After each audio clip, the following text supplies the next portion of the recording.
Good morning, YouTube. My name is Will. Lotus. Enzo. Welcome to another Evo for Dummies video. Today we are doing the Evo 9. So I basically took the weekend off, took 2 or 3 days off depending on when I get this video up. Basically, I will go into this some more details in the next video, but after 3 straight months of daily videos, I needed a break. Is pretty much what it came down to. So, speaking of the next video though, you will notice my Evo is not out here. You will notice that it is in here with the hood up because I am finally getting around to installing the mods. But as I said, we will talk about that more in the next video. Today we're here to talk about Evo 9s. Now, if you're new to this channel, if you've never seen my videos, I've owned them all. That's my Evo 8 RS, I owned an Evo 9 GSR, I owned an Evo 10 MR. Bought my Evo 9 brand new with 6 miles on it. So this video series came out of my frustration for all the incorrect Evo info I was seeing out there. Now, I've done a lot of comparison videos to help people decide which Evo to buy, and I've done a lot of videos explaining the cars, but I didn't do a whole lot of just simplicity to it. I think in a lot of those videos, I assume that you know things that you probably don't. So that's what I wanted this series to be. I started in the beginning, or at least as far as the US is concerned, with the 2003s, and I've been slowly moving my way forward. So I'm not going to go into a lot of detail on the Evo 9 because, frankly, not a whole lot changes.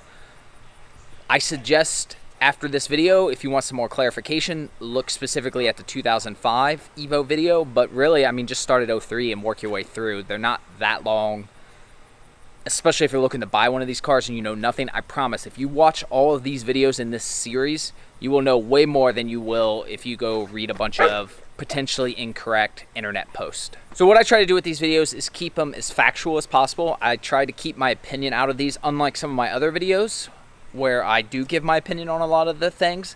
I try not to do that on these videos. The one thing I will say is if you are looking to buy an Evo, you may have noticed that the Evo 9 prices are higher. He's chasing the reflection off the camera.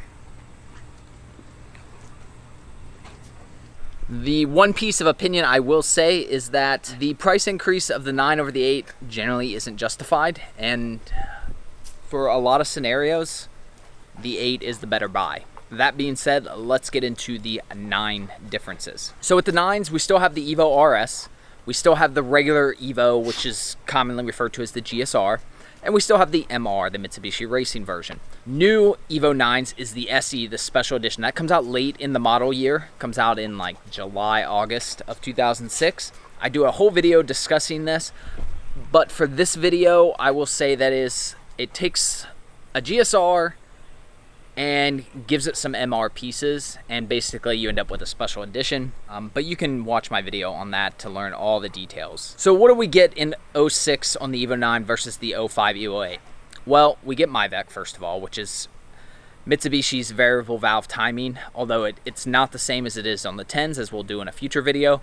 This is just on the intake side. As common with most OEMs, there's a lot of minor changes that happen. I mean, they change all sorts of little things year to year with cars, but some notable things are the blow-off valve is different, which is significant because it is a lot stronger, so for modding purposes, and the gear ratios are different. So again, kind of in the modding racing world, that can make a slight difference. Neither one of those is too hard to swap on an 8 or a 9, vice versa, if you want one or the other, but just know those are two kind of main things that get changed. As for cosmetics, you can tell a 9 by the different front bumper. It's a more squared off front bumper. As far as color options, they all stay the same. As far as the interior, that all stays the same. However, the interior gets a lot of different color patterns.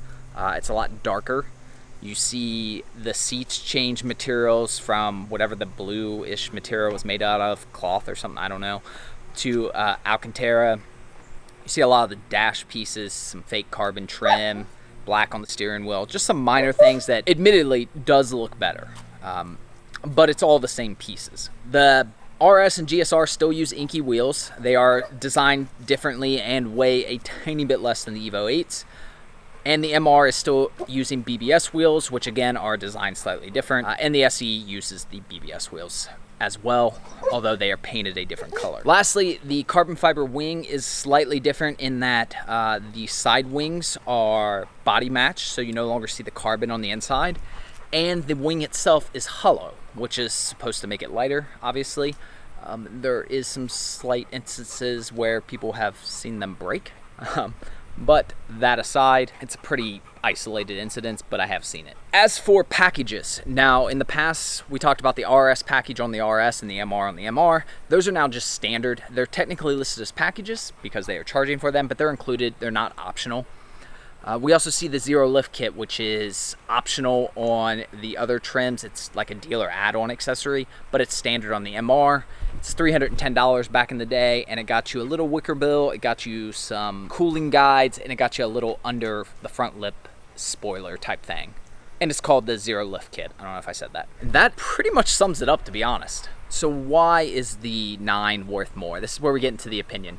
Now, the one thing I hadn't mentioned yet is that the 9 has a little bit more horsepower. And it gets this primarily through a slightly different turbo. It's the same turbo, it's just, we're not going to get into the details, but it's just slightly modified. That is not the reason the 9 is worth more. The reason the 9 is worth more, frankly, is because of dumb people like me. People like me who were there when the 9s were new, who owned a 9 or who wanted to own a 9, we're the idiots that are raising the prices on 9s because we can justify paying extra on a 9 because we want a 9. Let's say theoretically you found 2 stock Evos, and I mean truly stock, an 05 Evo 8 and an 06 Evo 9. Which would you buy? Here's the thing, if you're gonna keep them stock or very close to stock, maybe just like a few bolt-ons, maybe like an intake, an exhaust, just a couple little things, the 9 is a better car. I mean, it makes sense. The reason they're called Evolutions. But how much better? And that's the tricky thing. If they were the same price or close to the same price, absolutely, take the 9. But they're not usually the same price. A lot of times, if you could find an equivalent 8 and 9 for sale, the 9's gonna be several $1,000s more, and you're not getting several $1,000s worth more of performance. Now, why did I mention the bolt-ons and like the light modding? Well, here's the thing. If you're gonna mod a lot, the 9 is not the best option. Because once you start modding a lot and you start doing crazy things, we're talking cams and internal motor mods, the MyVec benefit starts to wane, and in fact, and sometimes can really just get in the way, to be honest. If you're going for like huge horsepower builds, MyVec just becomes an issue that you have to deal with. You know, it does help with the power band and everything when you're stock or small bolt-ons, but when you're doing these crazy mods and big turbos and everything, that stuff's all irrelevant at that point. And that's where the 9 can actually be more of a pain to deal with. So you just paid a premium to cause yourself more problems, essentially. So to wrap up, the Evo 9 isn't much of a difference, especially in the US. We're still missing AYC and some things, so our Evo 9 is still, I don't know, it makes no sense. You know, we have the ACD, which comes out in the Evo 7, which is the same generation, but we don't have the AYC, which came out in like the Evo 4. I don't know. I know there's reasons for this. I think some of it has to do with crash regulations or emissions or some weird stuff in the US, but regardless, from a performance standpoint, the 9 isn't really much of a difference. Man, the sun just completely went away. It's kind of nice right now. And you have no shadows to chase now. But you'll always have the idiots like me who want the 9. But I am telling you, if you don't have this weird psychological defect where you were there when the 9s, if you are like 20 years old right now, you should not want a 9. There's just no reason to get one. An Evo is an Evo in the US, so whether it's an 8 or a 9, if you really like the 9 front bumper, to be honest, I'm kind of torn. I've always been kind of torn on which front bumper I like better, but you can put a 9 bumper on it easily enough. MyVec, nobody cares about. That's not impressing anybody. So really, maybe the interior, I will grant you the interior looks better, which is why I have Evo 9 seats in my car, but that's an easy thing to swap. So, I don't know. You guys can make your decisions, but you know mine. With that, appreciate you guys as always. Subscribe to follow along with more Evo videos and my Evo. If you would like to see Crazy Pups, they have their own channel. That Enzo and Lotus. Otherwise, I will see you guys probably tomorrow. Enzo, what you looking at? I'll say bye. Say bye. You're one and only.